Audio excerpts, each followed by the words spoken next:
Hello, and welcome. Welcome once again to the Secrets of the High Demand Coach podcast. And here with us today is yet another high demand coach in the one and only Nicco Leone, who is the founder of Nemean Pride, a dynamic consulting company specializing in providing finance, operations, and HR consulting to companies all across the U.S. He has a decade of experience uncovering operational efficiency opportunities for startups and middle market companies with up to $1 billion in annual revenue. Nicco is not your guy if you're looking for a run-of-the-mill CEO who goes into the office every day. He has run his company while living and traveling through Spain, Italy, Croatia, Cyprus, Amsterdam, Antigua, Barbuda, I can't even remember how to say that, with his wife and son, and now they are in Puerto Rico. Well, Nicco, so excited to have you on the show. And I want to jump in because there's this idea that exists for virtually every founder that, if I can get to 5, 10, $15 million, then, 50 is just right around the corner. It's just a hop, skip, and a jump, and we're there. But why is it that reaching 15 million is not proof that you can get to 50? A business as it grows goes through many different stages. Like if you're a founder or if you've got a team of founders, you can, I don't want to say easily, but you can definitely get to, 2 to 5 million without really having to build out any sort of internal systems or processes or hiring a big team or anything like that. Depends on the industry, of course, but it's very much like rock star founders. You can get there. If you want to get to 10 million, 15 million, 20 million, it's not about being rock stars anymore. You've got to have middle management. You've got to have a larger team. You've got to delegate. You need systems, processes. I've got a buddy who always says new level, new devil. And as you get to the next size, there's a whole host of additional problems you have to solve. The Mario and Luigi brothers couldn't agree more. It's so much like that. So before we kind of unpack how to make this transition, for a lot of folks, they have to decide whether or not it's actually worth it. So what are some of the best reasons that you found for a company to actually do the dirty fingernails work that's necessary to make that leap, to go from $2, $5, $10 million up into the $20, $50 million range? Yeah. No, and that's a really good question because I think a lot of founders, you kind of hinted at this in your first question, just sort of think that that's what you do. And it definitely doesn't have to be what you do, but if you're looking for good reasons to do it, I've seen a couple good reasons. One of them is you've got somebody who's nearing retirement. You do the calculations, you realize if they sell their business at its current valuation, they're not going to get the retirement funds that they need to live their retirement life. So you can map out, okay, how big does the company have to be to get that nest egg? And boom, you have to grow to that, right? So that's one good reason. Another good reason I've seen is some companies just actually aren't even profitable at all until they're at scale.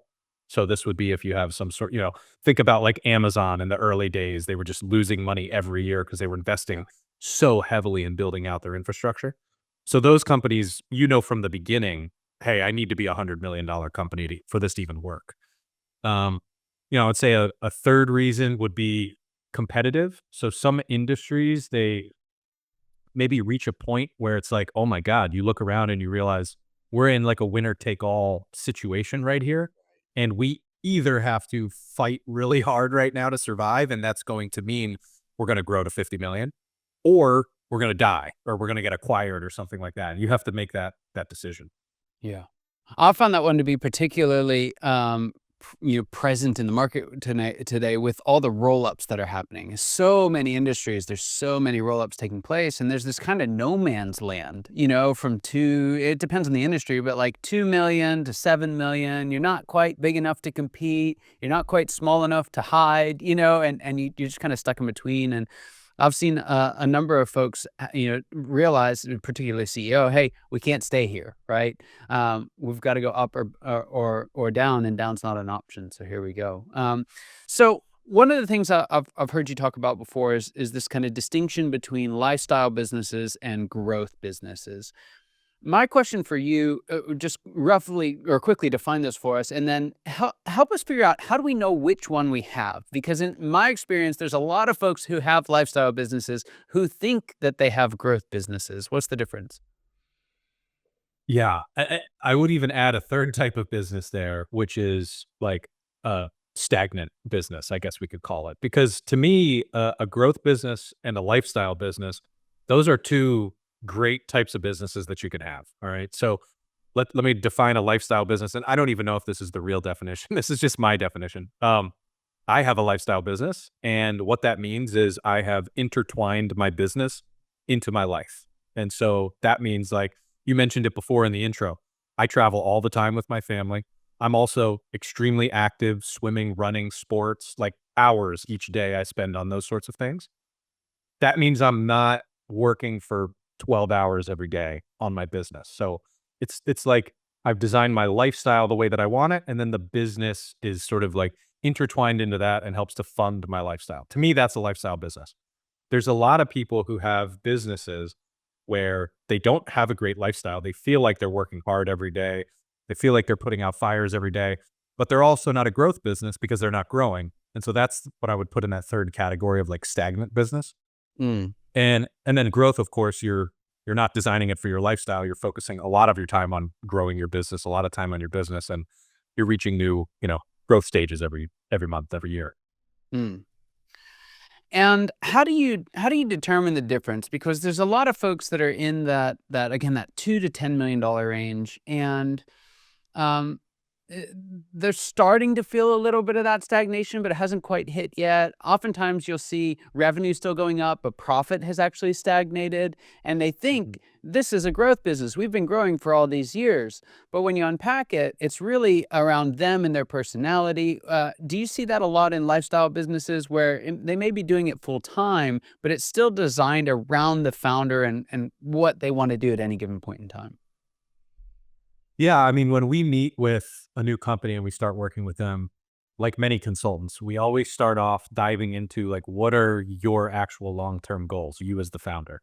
And a lot of times the founder doesn't have the goal of scaling the business like crazy. And sometimes they do, and then we press on it and we realize, oh, you're just like pressured by society to think that you have to scale up. That's not actually what you want.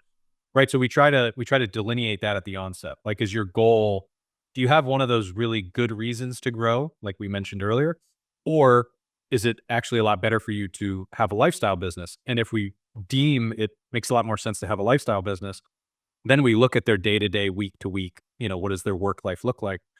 And a lot of times they're, like I said, running around putting out fires all the time. So it's like, okay, you don't yet have the lifestyle business, but you have the makings of it. Now let's tweak some levers here and there to turn it into a true lifestyle business for you. Right. Right. I love that. So let's say we've got folks, they're listening, they want to scale. It's kind of new territory for them. One of the things that you have to tackle is that you can't run it all by yourself. Really, your senior executive team can't run it all by itself. It's too complicated for that. There's too many different things going on. And so you start to see layers in the organization kind of distinguish themselves. And again, I've heard you talk about these layers as the executive layer, the kind of middle management and associate level. What are the roles of those three layers or levels in a business that's trying to scale? Yeah. So I think in let's say you're at 5 million or 3 million even. A lot of times you don't have the middle management layer at all at that point. You've got your executives and you've got your associates. And sometimes it's one executive and then several associates. And at that point, all of the associates report up to the executives. The executives are supposed to be setting the strategy, making sure quarterly goals are clear. All the associates know what they need to do in order to hit those quarterly goals. And it's sort of this executive sort of double as, hey, we're setting the strategy and the goals, but we're also middle management. We're managing you associates. As the company grows, as you scale, let's say you get to 10 million, now you have a larger team. You have the same number of executives, likely, maybe you added one. And now it's impossible for your executive team to manage the associates. So now you start to add those middle management layers. Mm. And the role of middle management, in my opinion, what works best is middle management is focused on really two things. One is being the conduit for information flow from the executives to the associates and from the associates to the executives. So they're making sure those quarterly goals, the strategy, all the stuff the executives set, they're making sure they translate that into hey, here's what it means for your daily job, Mr. Associate. So they communicate down. And then when the associates have issues, problems, major obstacles, middle management, if they could solve it, they solve it. If they can't, they have to flow that upwards and say, hey, look, I'm getting a lot of feedback. I think we actually need additional resources over in this side of the company. It could be capital, it could be labor, whatever. And so they're in charge of that flow.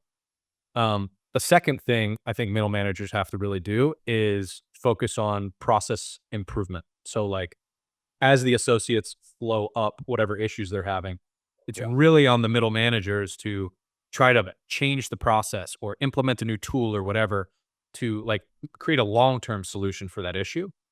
And a lot of middle managers don't do that piece. And if you don't do that piece, then you sort of end up in this larger company as you grow with just layers and layers of middle management, and you haven't like made it more efficient. And so you just added more and more people. And then it's just like information flowing from one layer to the next. And that's when you see a new CEO come in or a private equity firm come in or whatever. They buy the company and they fire a ton of people because there's too many layers of middle management. Right. So I want to jump onto that because there's a lot of people who, particularly in the entrepreneurial world, really like the idea of a flat organization, right? For a few different reasons. One, they're kind of closer to the action that way. Two, it's all you really need early on. To an extent, it's all you know, and they can look at this idea of layers as inherently bad. So is having layers, having levels, is middle management just a bunch of middlemen, or is there an appropriateness to having different levels inside an organization? I have never seen a flat organization scale and stay flat as it scaled. Maybe that's happened. I don't know. I've just never seen it. Um, in the early days, I totally agree. I love the idea of a flat organization. It makes things more fun, on a daily basis. Nobody's telling you what to do. Everybody's kind of working together.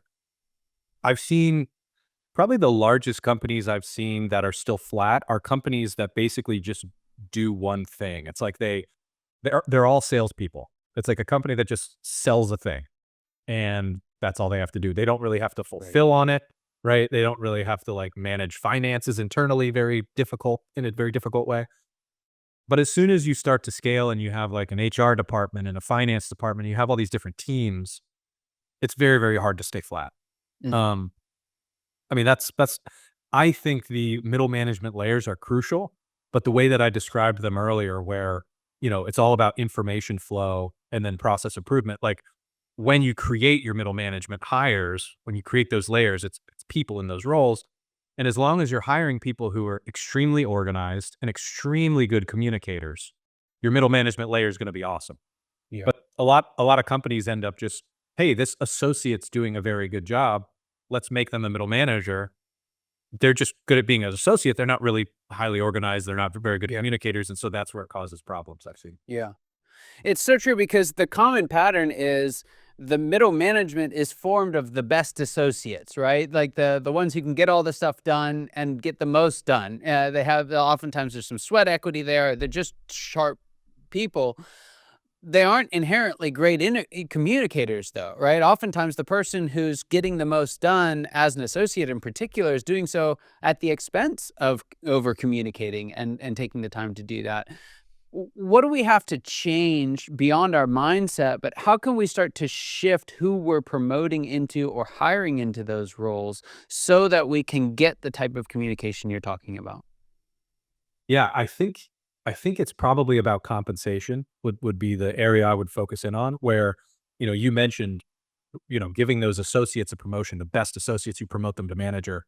The reason you do that is, hey, you're doing a great job. We want to pay you more, but in order to pay you more, you got to take on this new role.